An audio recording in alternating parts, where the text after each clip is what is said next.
بسم الله الرحمن الرحيم. وقال فرعون ذروني أقتل موسى وليدع ربه إني أخاف أن يبدل دينكم أو أن يظهر في الأرض الفساد.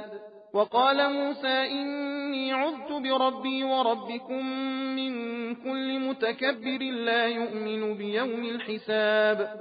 وقال رجل مؤمن من آل فرعون يكتم إيمانه أتقتلون رجلا أن يقول ربي الله وقد جاءكم بالبينات من ربكم وإن يك كاذبا فعليه كذبه وإن يك صادقا يصبكم بعض الذي يعدكم إن الله لا يهدي من هو مسرف كذاب.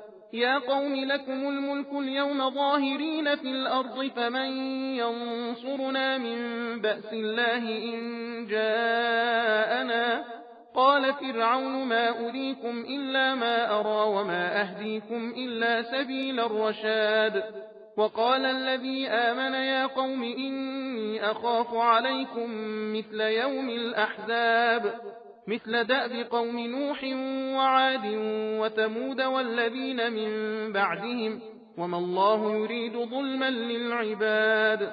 ويا قوم إني أخاف عليكم يوم التناد يوم تولون مدبرين ما لكم من الله من عاصم ومن يضلل الله فما له من هاد. ولقد جاءكم يوسف من قبل بالبينات فما زلتم في شك مما جاءكم به حتى إذا هلك قلتم لن يبعث الله من بعده رسولا كذلك يضل الله من هو مسرف مرتاب. الذين يجادلون في آيات الله بغير سلطان أتاهم كبر مقتا عند الله وعند الذين آمنوا كذلك يطبع الله على كل قلب متكبر جبار.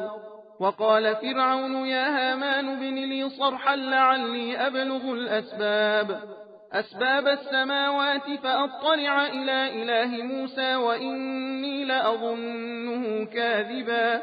وكذلك زين لفرعون سوء عمله وصد عن السبيل وما كيد فرعون إلا في تباب. وقال الذي آمن يا قوم اتبعون أهدكم سبيل الرشاد. يا قوم إنما هذه الحياة الدنيا متاع وإن الآخرة هي دار القرار. من عمل سيئة فلا يجزى إلا مثلها ومن عمل صالحا من ذكر أو أنثى وهو مؤمن فأولئك يدخلون الجنة يرزقون فيها بغير حساب.